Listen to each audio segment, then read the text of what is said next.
of all people to get it right, shockingly, Lindsey Graham actually does. There are no Trump policies without Donald Trump. Lindsey Graham, the former special friend to John McCain, a guy that, he is an enigma. There were times that he stepped up in a big way. He got Brett Kavanaugh across the finish line to the Supreme Court. Thank you. But he is a warmonger who would have us perpetually at war forever. He voted for the omnibus spending orgy because it gives a 10% increase to the military-industrial complex, because we all know they're hurting for money right now, and inflation's at 7%. We've got to make sure that our military... Anyway, we all know about Lindsey Graham and the fact that he opened his big mouth right before the midterms about making it a midterm about abortion. Why would you say that, Lindsey? And no, I'm sorry, I don't think you did it for the pro-life movement. I really do think you did it to hurt us. And I'm hoping that your so-called endorsement of Donald Trump isn't a way that you think that you're taking Trump out at the knees. But you had an assessment, and I think that you are spot on with it. I know the downside of Trump, but let me tell you about the upside of Trump. There are no Trump policies without Donald Trump. You know why NATO gave $431 billion in defense spending increases? Because they thought that Trump really meant it when he said he was going to pull out. You know why we moved the embassy of the United States to Jerusalem? Every president before Trump said, I will do it. But then all the smart people said it will create World War III. Trump said I would do it. I would do it. He is responsible for securing the border through his personal will. When he put tariffs on Chinese products, it scared the crap out of Mexico, and they said, yes, we'll be glad to give you 28,000 troops. We'll be glad to keep people in Mexico, because they thought Trump would put tariffs on Mexican policies. There are no Trump policies without the man, Donald Trump. And to all these people who are very talented, I don't think you could do what he did, and I want him to have another shot. Unfinished business. I am for Trump, not because of the flaws of anybody else. I'm for Donald Trump because I know what I'm going to get. We need somebody that on day one can get this country back on track, that can secure our border and bring order out of chaos. Somebody the Russians and the Chinese fear. Somebody that can take the fight to the terrorists. The Abraham Accords, the result of Donald Trump impressing the Arabs and the Israelis. He is the best solution to the problems we face, not because of the flaws of others, but because what I know he can do. And I'm telling your listeners right now, when you hear, I like Trump policies, but I'm ready for somebody new, there are no Trump policies without Donald Trump. So I'm just going to say it. It's Trump or nothing. And for those of you that are having fantasies about it being Ron DeSantis, he is Trump without the baggage, bullhawk.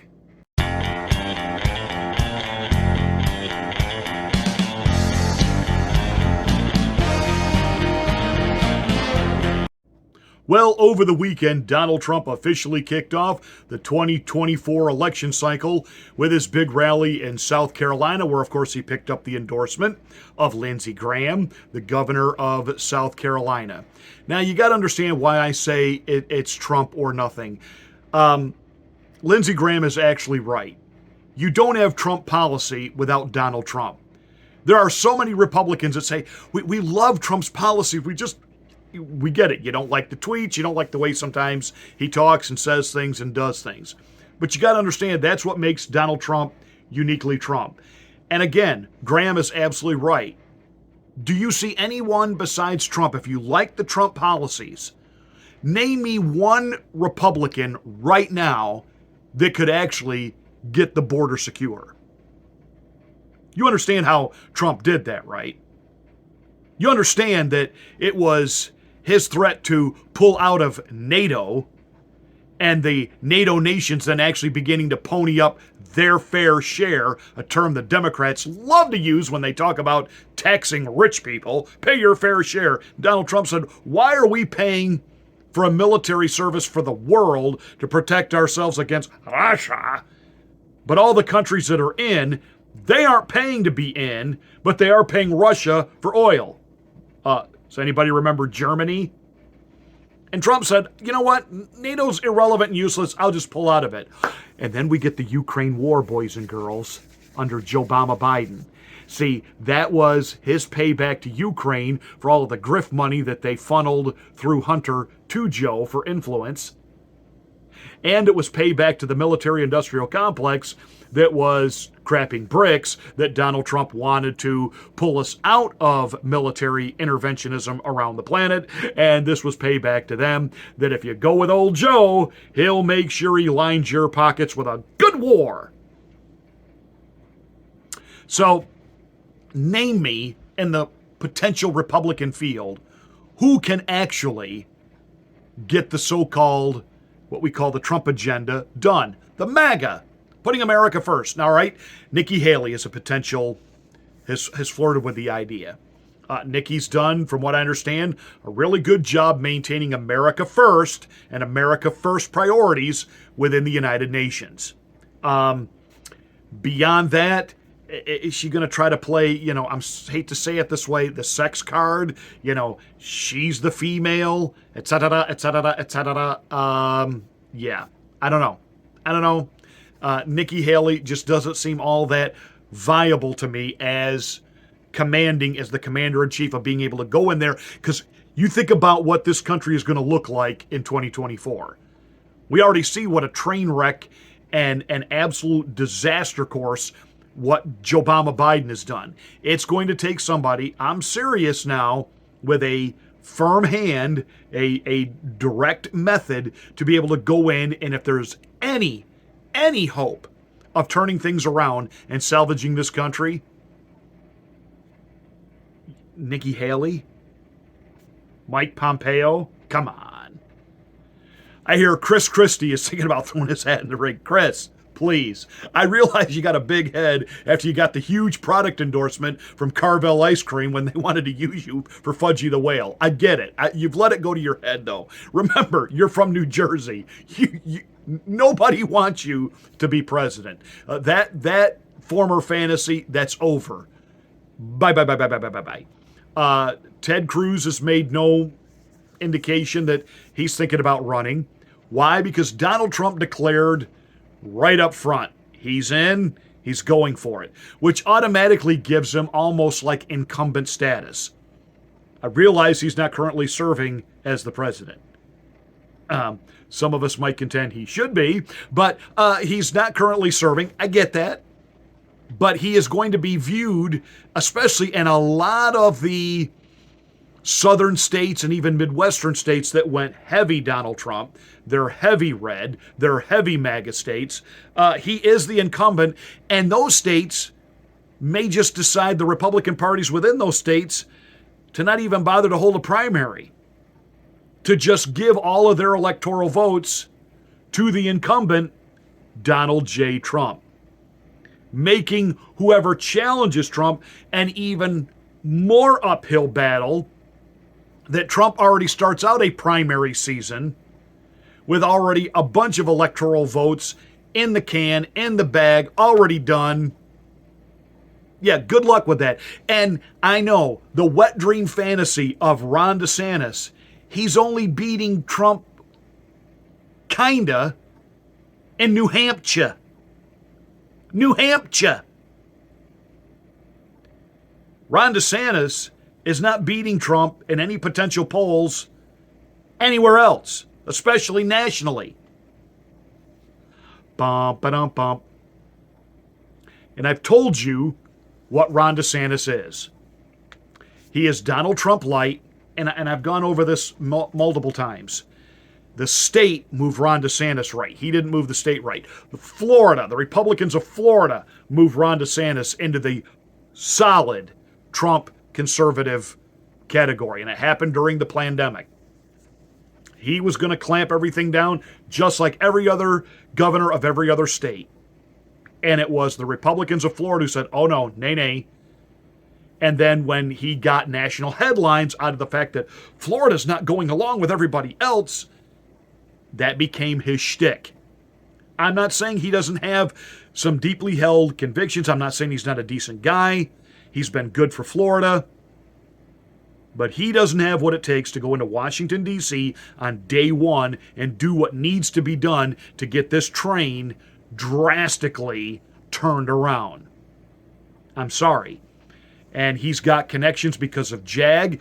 That makes him part of Deep State. Who knows what they have on him? Deep State is willing to give him up as the, yeah, all right. And I don't even really think they care if he wins. They want him to bloody up and take out Trump once and for all. And if he gets the national election, great. He's got some deep state ties where behind closed doors they can say, Mr. DeSantis, this particular thing you campaigned on, no, you will not be doing that. And here's why. They got the file. Certain things they'll let him have. It's like throwing us a bone. But certainly he'll owe the military-industrial complex deeply. It's not Ron DeSantis. And Ron DeSantis right now would be a fool to throw his hat in the ring anyway. I think he likes the attention. It's kind of like the flirting. It's like, this is a really bad analogy, and some of you are going to hate me for doing this. It's like the guy who's not going to cheat on his wife, but he likes the flirting. And Ron DeSantis right now likes the attention that he's getting. He likes what the media is saying. But he has really no intention of getting in, because why? It would really, in the end, it would hurt him. You've got to understand this. There are people within the MAGA world that will never support anybody while Donald Trump's hat is in the ring. They're only going to support Trump. And we know how nasty and messy a primary can be. I mean, look at Donald Trump's debate style. They may all start out friendly and pals, but, I mean, in the end, it gets pretty nasty. I mean, you know, Ted Cruz, little Marco, and, I mean, the nuclear just taking Jeb Bush out, you know, calling him into account his brother's war crimes. They're a criminal family. I mean, Donald Trump is a no-holds-barred, take-no-prisoners kind of guy. And being a businessman, there's no guarantee, because it's not with him politics as usual, there's no guarantee that if you get into a bloody fight with him in the primaries, that when it's over and he secures the nomination, that he's going to reward you by offering you a cabinet position or a secretary position or anything else. Remember Mitt Romney? The video footage of him basically groveling at a dinner table to Donald Trump, and Trump basically, I don't have anything for you. So Ron DeSantis has got a pretty good gig going right now in Florida. And to give that up for a messy primary, and Trump will make sure it's messy, and I can assure you that Team Trump will know about a skeleton or two in DeSantis' closet. They'll use it. He would split the MAGA vote, not get it, and then basically be done at that point. He's in his 40s. He's a young guy. He can wait 4 more years. Actually, technically be 6 more years. And I think that's what he's going to do. I think right now he likes the flirting. He likes the whiff of the affair. But I think in the end, Ron DeSantis is too smart to get into this now. John Bolton is, the walrus who looks like Pa Grape from VeggieTales. He is what he is. He's a dirtbag, a warmonger, and he wants to sell books. Mike Pence, sorry, traitor, nobody on Team MAGA is ever going to cast a vote for you. So who is it? Who is it that could actually run, get the nomination, and then really put it to the Democrats? The one guy they all hate, and they're working overtime. Have you seen some of the headlines the mainstream media is running right now against Donald Trump? I saw one today on the MSNBC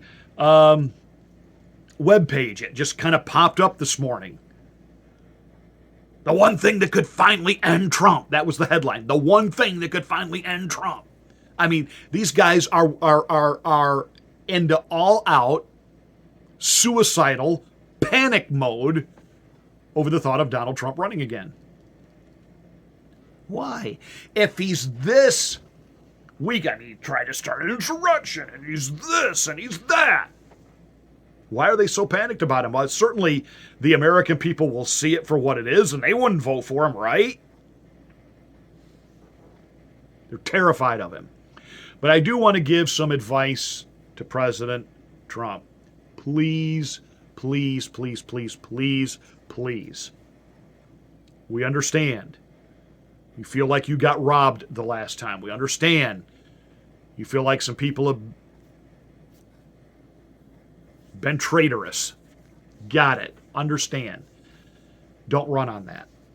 Don't run on that. Don't run on that. Don't run on that.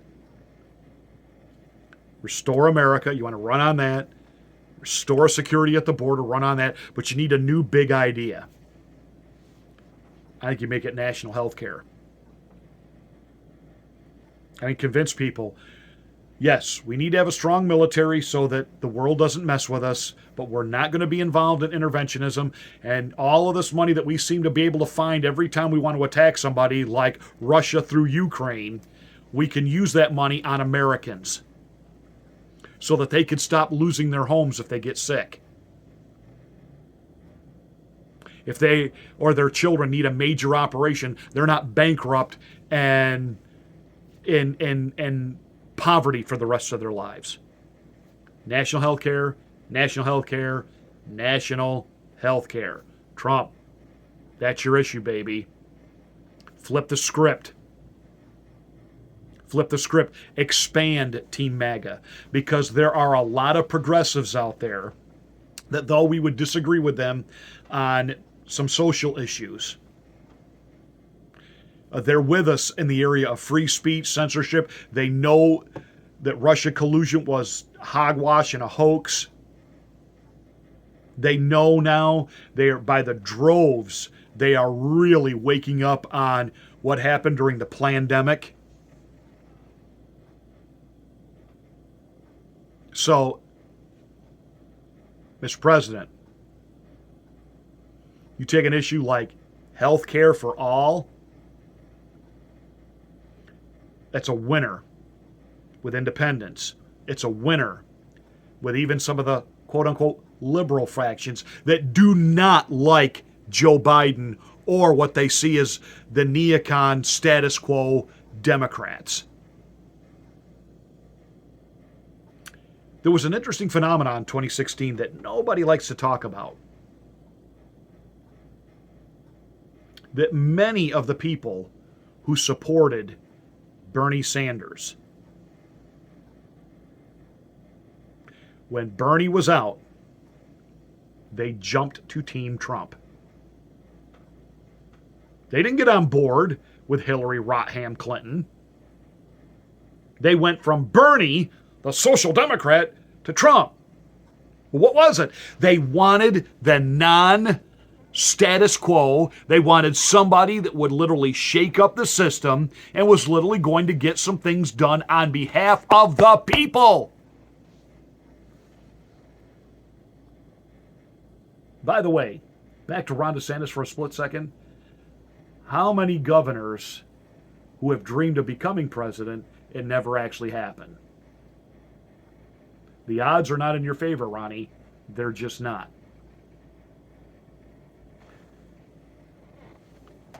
What's going to be needed to fix this country after Joe Biden is done with one term is going to take somebody who's strong, somebody who's resolute, somebody who literally knows how to get things done through sheer willpower. DeSantis has been able to get things done in Florida because he has people there who are very willing to go along. So he gets some brushback from who? Disney? Disney's not actually, in control of anything except their park. And they've even had that taken away from him now. But Ron DeSantis doesn't have that ability to go into Washington, the swamp, and get anything done that the status quo doesn't want done. Donald Trump does.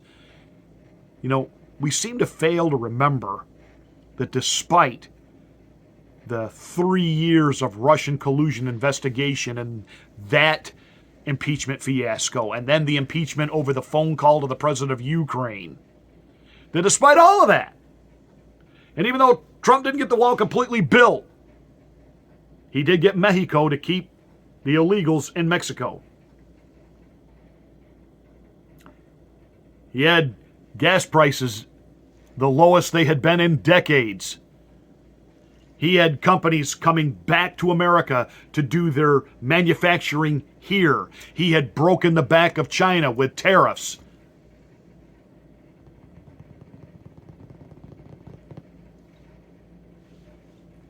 He got a lot done. Nobody talks about that. Because, and I will give credit to where credit is due, because when you're right, you're right, and Lindsey Graham is right. Without Donald Trump, you don't have Trump policy. And so all these politicians running around trying to talk Trumpism, but who aren't Trump, the reality is they can't do what Trump does. What does that mean? It's Trump.